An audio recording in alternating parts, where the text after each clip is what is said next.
Thank you, sir, for your inspiring words. Now I would request Mr. Habib Mohammad Chaudhary to please kindly deliver the speech.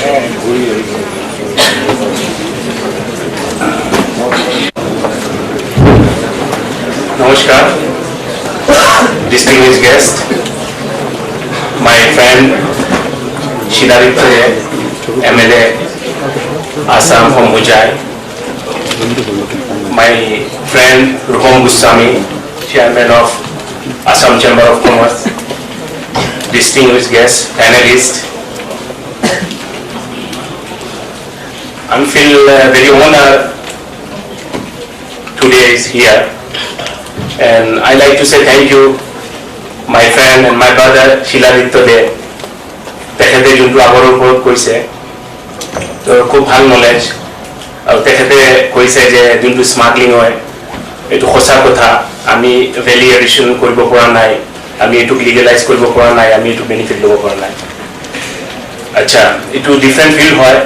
ইয়াতে আমাৰ বহুত student আছে actually মই ক'ব বিচাৰি আছোঁ ইণ্টাৰপ্ৰেনাৰ ষ্টাৰ্টআপ বিজনেছ সব নিজৰ ওপৰত মই যেতিয়া ড্ৰপ আউট কলেজ হৈছিলোঁ 1989 তেতিয়া মই দেখা পালোঁ যে মই কি কৰিম তেতিয়া মই চিন্তা কৰিলোঁ যে মোৰ কিবা বিজনেছ কৰিব লাগিব মোৰ পঢ়াটো মন নাই ভালকৈ পঢ়িব নোৱাৰোঁ কিবা কৰিব মন যায় মই যেতিয়া ক্লাছ 10ত আছিলোঁ 9ত আছিলোঁ মই লাওছৰ জিঅ'গ্ৰাফিটো চাই থাকোঁ আৰু মই কওঁ যে মই লাওছ থাইলেণ্ড আৰু বাৰ্মা গোল্ডেন ট্ৰাংগল তাত মই যাম মোৰ মামা এজন আছিলে 1968ত তেওঁ MA কৰিছিলে মই তেখেতৰ ওচৰত যাওঁ গৈ সুধোঁ মই লাওছত যাম গোল্ডেন ট্ৰাংগুলাৰ এইফালে মই যাব বিচাৰি আছোঁ মোৰ মনে কৈ আছে তাত যাম আত্মাই কৈ আছে তেখেতে কয় যোৱা পঢ়া এইবিলাক এৰা মোক গালি দিয়ে খং কৰে মই বহুত ডিপ্ৰেছ হৈ গৈ আকৌ কিতাপ খোলোঁ মোৰতো পঢ়াৰ মনেই নাই মই কিবা কৰিব বিচাৰি আছোঁ বহুত কষ্ট হৈ মোৰ মেথমেটিক্সত মই খুব বেয়া আছিলোঁ মোৰ বন্ধুবিলাকে লিখে তাৰ পৰা চাই চৈ লিখি আৰু কোনোমতে পাছ কৰিছোঁ যোৱাৰ পাছত ভালকৈ দুখা ইংলিছো ক'ব নোৱাৰোঁ অসমীয়া স্কুলৰ পৰা পঢ়ি গৈছোঁ তাৰ পৰা মই চিন্তা কৰিলোঁ যে কিবা কৰিব লাগিব জিন্দগীত বাপেকো ঘৰত বাবাই গালি দি থাকে বোলে ভাত চাউল খাই তাকে একো কাম নকৰোঁ বোলে ফুৰি থাকোঁ ল'ৰাবিলাকৰ লগত কিমান আৰু পইচা দিম বোলে ঠিক আছে হ'ব তেতিয়া মই মোৰ বুজাই যে এয়া মোৰ ফ্ৰেণ্ডে ক'লে শিলাদিত্য ভাই ক'লে যে আগৰ মোক অলপ সদায় চবে ভাল পায় মই গ'লোঁ মানুহৰ ওচৰত ক'লোঁ মোক অলপ আগৰ অইল লাগে মই ডুবাই যাম বুলি তেতিয়া ক'লে ঠিক আছে গেৰাণ্টাৰ কোন হ'ব তো মই কাৰোবাক ধৰি লৈ গ'লোঁ মানে যাক পঠাব পাৰোঁ যে আপোনাক পইচা দিম আপুনি মোক গেৰাণ্টি বুলি লওক বুলি যদি নিদিয়া নিদিয়ালে দেখা যাব মোৰ বাবাক কৈ ক'ব যি পাৰে বাবাকে যি আছে দিব আৰু তেতিয়া তাৰপৰা অইলটো কিনিলোঁ কিনাৰ পাছত মোৰ টিকেটৰ পইচা নাই মই আপোনাক যোনটো কৈছোঁ এইটো মোৰ yourstory.com পাব্লিছ হৈছে 28 জুলাইত মোৰ ষ্টৰিটো সিহঁতে পাব্লিছ কৰিছে ষ্টাৰ্টআপৰ পৰা তেতিয়া মই অইলটো কিনিলোঁ তেতিয়া মোৰ যোৱাৰ কাৰণে টিকেটৰ পইচা নাই তেতিয়া মই কি কৰিলোঁ মই 4,500 টকাকৈ তোলা কিনিছিলোঁ মই তাৰ পৰা অলপ অইল ওলাই 4,000 টকাকৈ বজাৰত বিক্ৰী কৰিলোঁ টিকেটৰ কাৰণে ইয়াৰ পাছত টিকেটৰ পইচা হ'ল অলপ খৰচাৰ কাৰণে পইচা ল'লোঁ মই ডুবাই গুচি গ'লোঁ মোৰ বেংগত আছে তাত গৈ অফক'ৰ্চ টাফ লাইফ মানুহক যেতিয়া মই বস্তুটো কিনিছিলোঁ তেতিয়া মানুহক মই কৈছিলোঁ মই আহি বুলি পইচা দিম মোৰ যেতিয়ালৈকে মই নাহোঁ তেতিয়ালৈকে মোৰ ঘৰত আপোনালোকে কাৰো খুজিব নোৱাৰে আৰু মোকো ডিষ্টাৰ্ব কৰিব নোৱাৰে মই বিকি কেনে আপোনাক পইচা দিম ক'লে হ'ব মানে 3,800 টকাৰ বস্তু মোৰ 4,000 টকা লৈছে অলৰেডিটো কামাই লৈছে সিহঁতে তেতিয়া মই গ'লোঁ গৈ ডুবাই গৈ বস্তুটো বিক্ৰী কৰিলোঁ কৰাৰ পাছত মোৰ হাতত কেছ আহিলে তো ভাবিলোঁ মই অসমত যদি আহি যাওঁ হুজাই আহি যাওঁ আকৌ পইচাটো দিব লাগিব মই ক'লোঁ মোৰ বন্ধু এজন আছিলে তাত থাকে আমাৰ হুজাই মানুহ অসমীয়া মানুহ এজন আছিলে বেংকক তেওঁক ফোন কৰিলোঁ মই গুচি গ'লোঁ বেংকক থাইলেণ্ডত তাত গৈ আপোনাক বস্তুবিলাক আগৰ কাৰ্ডটো কিনিলোঁ কিনি আকৌ মই ডুবাই আহিলোঁ অহাৰ সময়ত মই অলপ ডলাৰ থাকি গ'ল মই ভাবিলোঁ যে পকেটত ৰাখিম বাক্সত সোমাই দিওঁ প্ৰথমত ট্ৰেভেলিং কৰিছোঁ মোৰ এক্সপিৰিয়েঞ্চো নাই তো মই বাক্সাটো থৈ দিলোঁ মই যেতিয়া আহিলোঁ অলপ একদিন আগত আহি গ'লোঁ যে একদিন আগত আহিলে তাৰ মোৰ হোটেল পইচাটো বাচি যাব ট্ৰেভেলিং বাচি যাব আৰু মই ফোন কৰি ক'লোঁ মোৰ ডুবাই ভিজাটো কৰাৰ কাৰণে ট্ৰেনজিট ভিজা বুলি কয় এইটো ইয়াৰ পৰা জমা কৰে মই যেতিয়া গৈ এয়াৰপৰ্ট পালো মোৰ ভিসাটো ৰেডি হোৱা নাই তো মই 24 ঘণ্টা এয়াৰপৰ্টৰ ভিতৰত থাকিলো মোৰ পইচা নাই খোৱাৰ কাৰণে তেতিয়া মই পানী খাই থাকো গৈ আপোনাৰ এই অলপ অলপ পানী খাই থাকো গৈ মানুহ খাই আছে মই চাই আছো কাকো খুজিব নোৱাৰো অলপ ইগো আছে মই 18-19 বছৰ ল'ৰা তেতিয়া এজন পাঠান আহিলে মোৰ ওচৰত তেওঁলোকো চব এটা ৰুমক আমাক বন্ধ কৰি থৈছে চবক যে ভিসা আহিলে যাব অলপ পাছত সৰু ভিসা আহিছে নেকি সিহঁতে কয় এতিয়ালৈকে অহা নাই ডিনাৰ গৈছে লাঞ্চ গৈছে ৰাতিপুৱা হৈছে মানুহ দেখিছে তুমি খালি পানী খাই আছা বোলে কিয় একো খোৱা নাই মোৰ ওচৰত পইচা নাই বোলে মই খুৱাম বোলে মই নাখাওঁ তো ক'লে যে আমি সকলো ভাই খাব লাগে তেতিয়া সিহঁতে কিবা দিলে লৈ মই খালো তেতিয়াৰ পৰা মই জিন্দগী চিন্তা কৰিছো মানুহ ভোকা থাকিলে মানুহক সহায় কৰিব লাগে যিকোনো ক্ষেত্ৰত মানুহৰ পইচা থাকিব পাৰে কিন্তু যিকোনো ক্ষেত্ৰত মানুহ মানে বিপদত পৰিলে মানুহক হেল্প কৰিব লাগে ছাপোৰ্ট কৰিব লাগে এইটো মই প্ৰথম শিকিলো মই আহি আকৌ আগতো বেচিলো মই বিক্ৰী কৰি পইচা আৰু অলপ গোটালো শ্বপিং কৰি আহি গলো বুজাই আহি মানুহক পইচা দিলো মানুহে ভাল পালে ইয়াৰ পাছত আকৌ অহা যোৱা চলি আছে কিন্তু মোৰতো মন আছে মই লাওছত যাম বুলি লাওছত যাব লাগে মোৰ ডুবাইত মই ডেজাৰ্টৰ গাড়ী চলাই আছো আহি আছো গৈ আছো মোৰতো জংঘল লাগে ফৰেষ্ট লাগে ইয়াত এনেকুৱা চলি আছে তেতিয়া মই 92 তলত সৰুকৈ এষ্টাব্লিছ কৰিলো বিজনেছ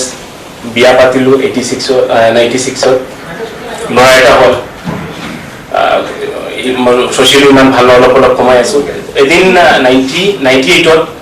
মই লাওছলৈ গুচি গ'লো 98ত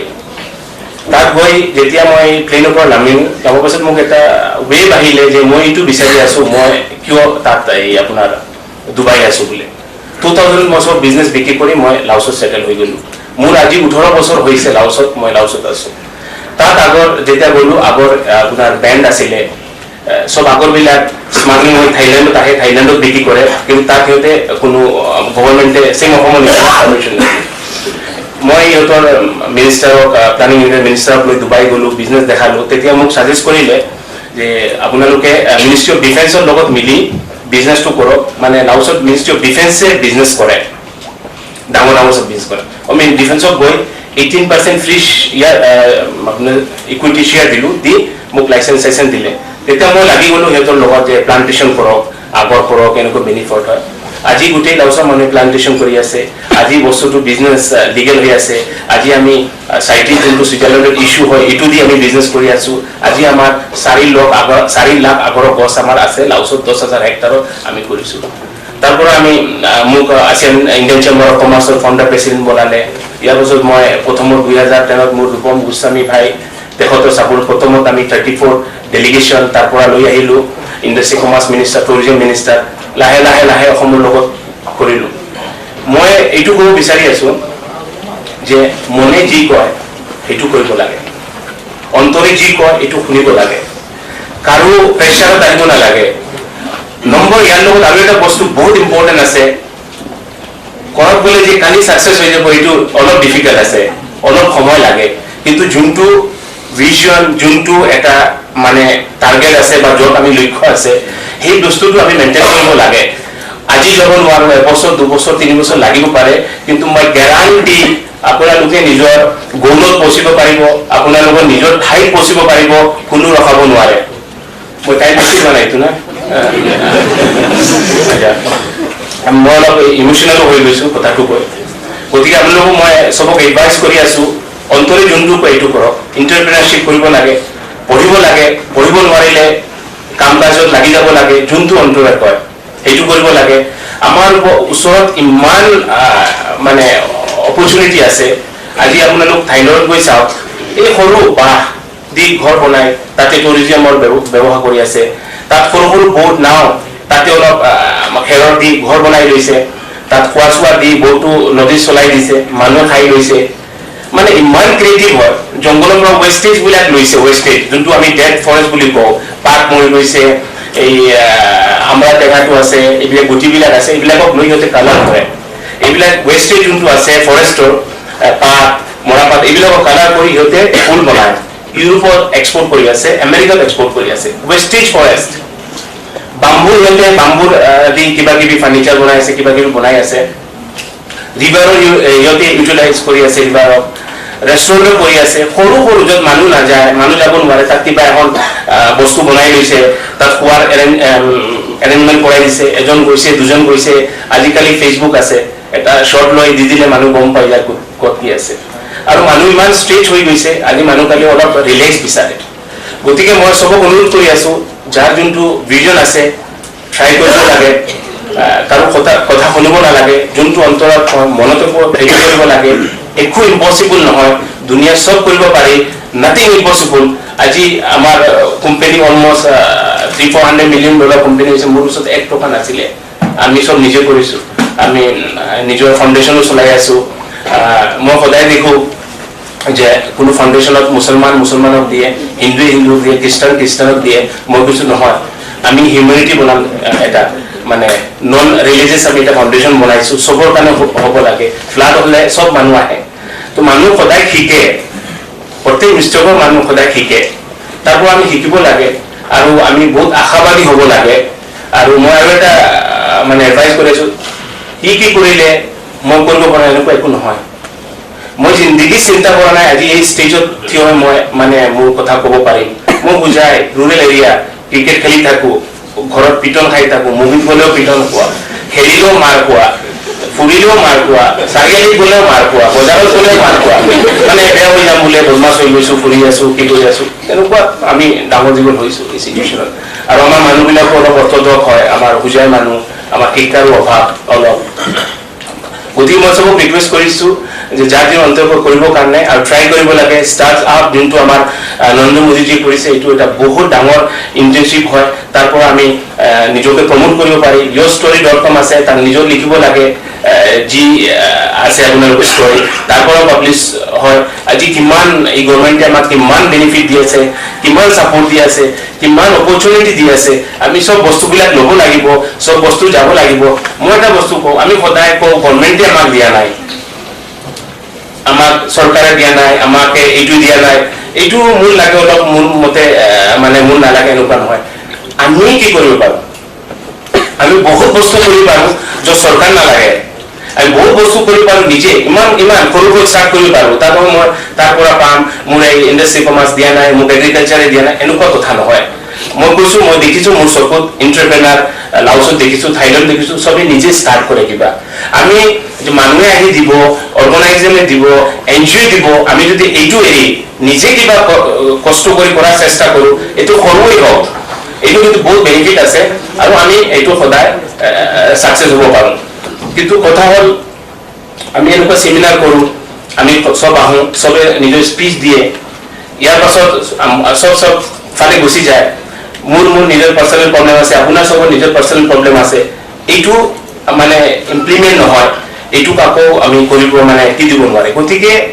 চবে নিজে যদি চেষ্টা কৰোঁ, আমিও অসমখনক চেঞ্জ কৰিব পাৰিম, আমিও ইণ্টাৰ্ণশ্বিপ কৰিব পাৰিম, আমিও মানে এণ্টাৰপ্ৰেনাৰ ওলাই আহিব, ইয়াৰ মাজৰ পৰা আমি ক'ব নোৱাৰোঁ। এইটোৰ পৰা মোৰ কথাটো সামৰিলোঁ, অলপ মোৰ সময় লৈছে আৰু বহুত পেনেলছ আছে। নমস্কাৰ, থেংক ইউ।